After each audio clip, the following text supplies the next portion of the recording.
Berdasarkan laporan CNN tanggal 29 September 2025, sebuah tragedi mengejutkan terjadi di Kabupaten Sidoarjo, Jawa Timur. Musala Pondok Pesantren Al-Khozini di kawasan Buduran roboh secara tiba-tiba saat digunakan untuk salat asar berjamaah. Peristiwa ini menelan korban dalam jumlah besar.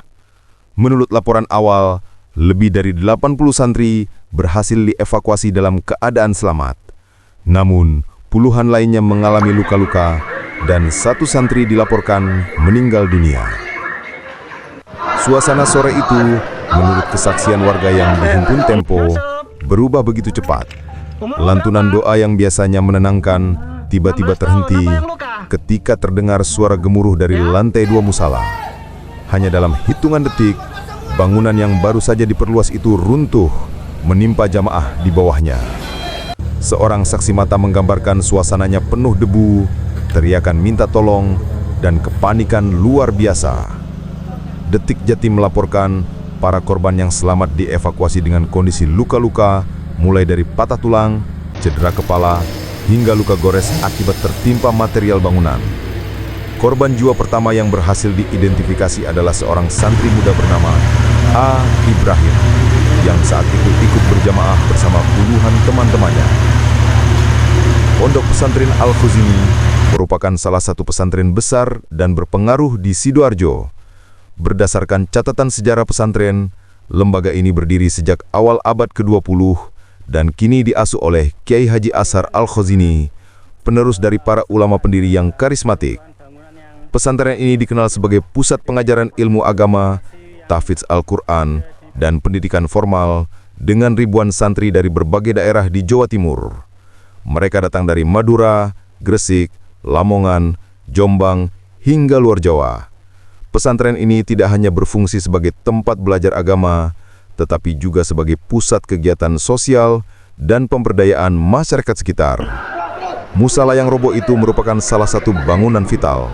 Setiap hari, musala digunakan untuk salat berjamaah, pengajian, serta kajian kitab kuning. Musala berlantai 2 ini dibangun untuk menampung jumlah santri yang terus bertambah. Sayangnya, bangunan yang seharusnya menjadi pusat ibadah justru berubah menjadi lokasi bencana. Kisah santri yang selamat.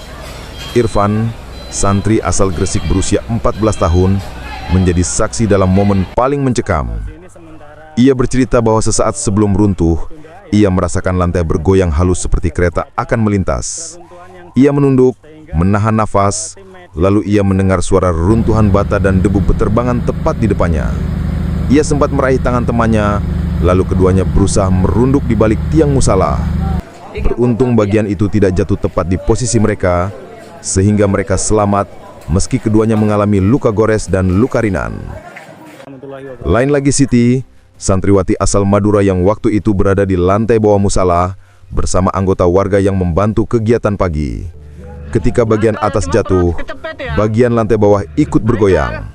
Ia jatuh terjerembab ke lantai dan sebagian reruntuhan melewati kubah kayu di atasnya. Ia sempat tertimpa reruntuhan kecil, tapi berhasil merangkak bebas dalam kepanikan. Ia menghitung teman-temannya, dan saat menyadari banyak yang tak muncul, tangisnya pecah di tengah pandangan orang tua yang datang ke lokasi. Kedua cerita itu hanyalah sebagian dari puluhan santri yang selamat namun membawa luka fisik dan luka batin. Mereka kini dirawat di klinik pesantren dan rumah sakit, dalam kondisi trauma dan ketakutan akan kejadian susulan.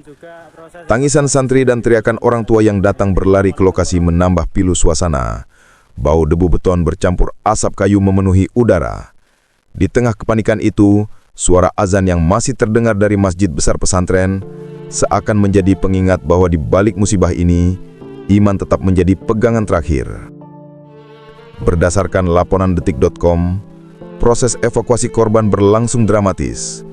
Tim SAR harus bekerja ekstra hati-hati karena struktur bangunan yang tersisa masih rapuh dan berpotensi roboh susulan. Alat berat didatangkan, namun sebagian puing harus diangkat manual agar tidak menimpa korban yang mungkin masih hidup di bawah reruntuhan. Hingga sore hari, tercatat 3 santri meninggal dunia dan lebih dari 80 luka-luka. Beberapa korban luka berat langsung dilarikan ke RSUD Sidoarjo. Tim medis di posko darurat pesantren terus bekerja siang malam menangani para korban. Evakuasi masih terus dilakukan dan aparat belum menutup kemungkinan adanya korban tambahan yang belum ditemukan. Pasca tragedi ini, banyak pihak mempertanyakan kualitas pembangunan musala. Menurut laporan awal dari BPD Sidoarjo, ada indikasi bahwa struktur bangunan tidak cukup kuat menahan beban. Sejumlah ahli konstruksi dari ITS, Institut Teknologi 10 November Surabaya, dikabarkan akan dilibatkan untuk mengaudit material, fondasi, dan perizinan pembangunan. Pemerintah Kabupaten Sidoarjo menegaskan bahwa setiap proyek pembangunan di lembaga pendidikan harus sesuai dengan standar konstruksi nasional. Tragedi ini diharapkan menjadi momentum untuk melakukan audit besar-besaran terhadap bangunan di pesantren-pesantren lain di Indonesia, demi mencegah korban serupa di masa depan. Banyak santri yang kini dirawat mengalami trauma berat. Beberapa di antaranya enggan kembali masuk ke dalam bangunan pesantren. Bahkan, ada yang terus menangis memanggil nama temannya yang sudah meninggal. Orang tua korban yang datang dari berbagai daerah pun tak kuasa menahan tangis. Ada yang jatuh pingsan saat melihat anaknya terluka. Ada pula yang memeluk tubuh anaknya yang tak bernyawa untuk terakhir kalinya. Suasana duka menyelimuti area pesantren, dan doa-doa terus dipanjatkan sepanjang malam. Tidak menutup kemungkinan korban jiwa akan terus bertambah. Meski demikian, para pengasuh pesantren berusaha menenangkan santri. Kiai Haji Asar Al-Khazini dalam pernyataannya menegaskan bahwa musibah ini adalah ujian iman. Ia juga berjanji akan membangun kembali musala yang roboh dengan pengawasan ketat para ahli, agar para santri bisa kembali belajar dengan aman. Di tengah kesedihan, muncul pula semangat solidaritas. Alumni pesantren, tokoh masyarakat, hingga pemerintah daerah ikut turun tangan. Donasi mengalir, mulai dari logistik, obat-obatan, hingga dana pembangunan ulang. Banyak yang percaya tragedi ini justru akan memperkuat ikatan santri, pengasuh, dan masyarakat. Sejumlah relawan juga mendirikan posko trauma healing untuk membantu para santri, khususnya anak-anak, agar perlahan bisa pulih dari ketakutan mendalam. Upaya ini penting karena luka psikologis seringkali lebih sulit sembuh daripada luka fisik. Tragedi robohnya musala Pondok Pesantren Al-Khazini Sidoarjo adalah pengingat pahit bahwa keselamatan santri harus menjadi prioritas utama.